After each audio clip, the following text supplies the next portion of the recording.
گندم کے دانوں سے بکروں کا ویٹ بڑھے گا یا نہیں، اس کی گارنٹی یا مثال کے طور پہ آپ ایسے لوگوں کو دیکھ لیں جو روٹی زیادہ کھاتے ہیں، ان کا پیٹ اور ویٹ دونوں بڑے ہوئے ملیں گے۔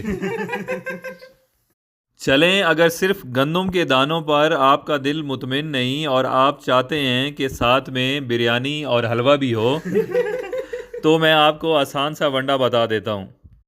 کسٹمر کو آپ کا پروڈکٹ پسند آئے گا یا نہیں یہ سمجھنا بڑا آسان ہے۔ جو چیز آپ کو پسند نہیں آتی، آپ خود مطمئن نہیں ہوتے، وہ کسٹمر کو کبھی بھی پسند نہیں آئے گی۔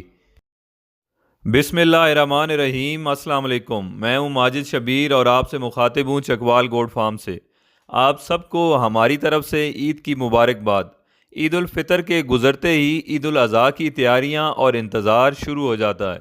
انتظار اور تیاریوں میں جو سب سے اہم اور بنیادی چیز ہے وہ ہے قربانی کے جانور لینا اور قربانی کرنا۔ سوال یہ ہے کہ آج کل ان دنوں یا قربانی تک جانوروں کی خریداری کرتے ہوئے کن باتوں کا خیال رکھنا چاہیے اور کیسے جانور خریدنے چاہیے، فردر ان کی خوراک کا کیا بندوبست ہونا چاہیے۔ یہاں پر ہم بیچنے والوں اور خریدنے والوں دونوں کو سامنے رکھ کے بات کریں گے۔ دیکھیں، عید الفطر کے بعد تقریباً 2 مہینے اور 10 دن باقی رہ جاتے ہیں قربانی میں، تو آپ کو ایسے جانور پرچیز کرنے چاہیے جو آلریڈی 2 دانت نکال چکے ہوں، کیونکہ قربانی کے لیے بکرے یا بکری کا 2 دانت کا ہونا لازم ہے، اور یہ 2 دانت تقریباً 12 سے 15 مہینے کی عمر میں نکال لیتے ہیں۔ اگر آپ ایسے جانور پرچیز کرتے ہیں جنہوں نے ابھی 2 دانت نہیں نکالے اور آپ اندازہ لگا رہے ہیں، ازیوم کر رہے ہیں، یا بیچنے والا آپ کو انفارم کر رہا ہے کہ یہ عید سے پہلے 2 دانت کے ہو جائیں گے، تو ایسی پرچیزنگ کرنا رسک ہوگا۔ اس چیز کی کوئی گارنٹی نہیں، کیونکہ اب عید میں ٹائم کم رہ گیا ہے۔ یہ لاجک 3 سے 4 مہینے پہلے چل سکتی تھی، اب نہیں۔ اچھا، یہ ساری ایویلویشن ہم ٹائم کو سامنے رکھ کے کریں گے۔ دوسرا پوائنٹ یہ ہے کہ آج سے لے کر عید تک آپ جو جانور خریدیں یا بیچیں وہ 80 to 90% قربانی کے لیے تیار ہونے چاہیے، جس میں ایج، اس کا ویٹ، قد کاٹ، صحت بیماری سے پاک ہوں، ہیلدی ہوں، موٹے تازے ہوں۔ اگر آپ یہ سوچ کر ان دنوں میں کمزور یا چھوٹے بکرے خریدیں گے یا بیچیں گے کہ عید تک بڑے ہو جائیں گے، موٹے ہو جائیں گے یا ویٹ گین کر لیں گے، تو یہ تھوڑا مشکل ہو جائے گا ٹائم کی کمی کی وجہ سے۔ امپرومنٹ کی گنجائش ہے، but 15 to 20% only. I suggest آپ عید الفطر کے بعد ایسے جانور ہی پرچیز کریں جو 100% قربانی کے لیے تیار ہوں، ان کے دانت پورے ہوں، ہیلدی ہوں، ہائٹ اور ویٹ پورا ہو جتنا آپ چاہ رہے ہیں قربانی تک، خوبصورت اور عیب سے پاک ہوں۔ ایسے جانور رکھنے اور بیچنے دونوں صورتوں میں آپ کے لیے فائدہ مند ثابت ہوں گے۔ خوراک کو ایکسپلین کرنے سے پہلے میں یہ مینشن کرتا چلوں کہ اگر آپ سیل کرنے کے لیے کاروبار کی غرض سے پرچیزنگ کر رہے ہیں تو اتنی ہی قیمت والے جانور خریدیں جو آپ کے لوکل ایریا میں آسانی سے سیل ہو جائیں۔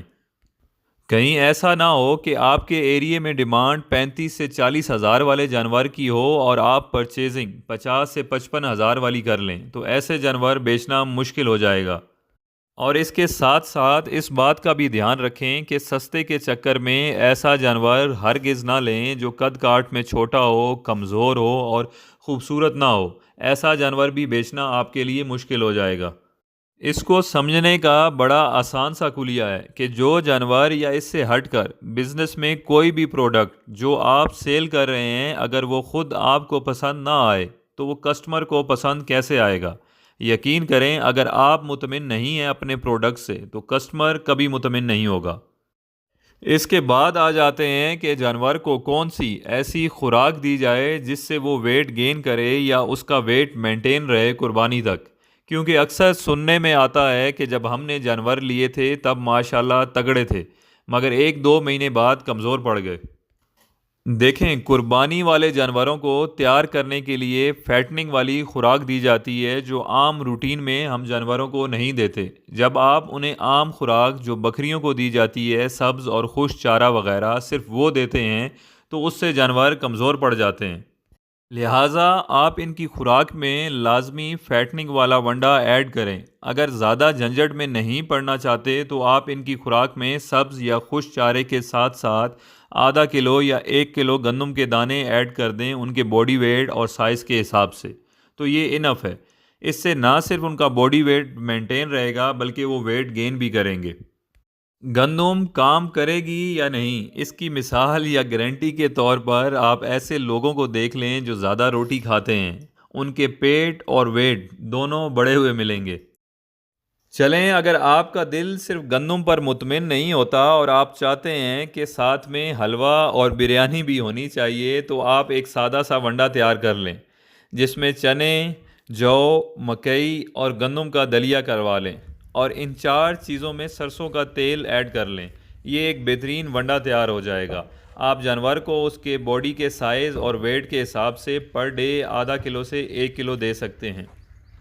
اچھا، اس کے علاوہ صرف گندم کے دانے یا یہ ونڈا آپ روٹین میں اپنی بکریوں کی خوراک میں بھی ایڈ کر سکتے ہیں۔ اس کے بڑے اچھے رزلٹ ملیں گے آپ کو۔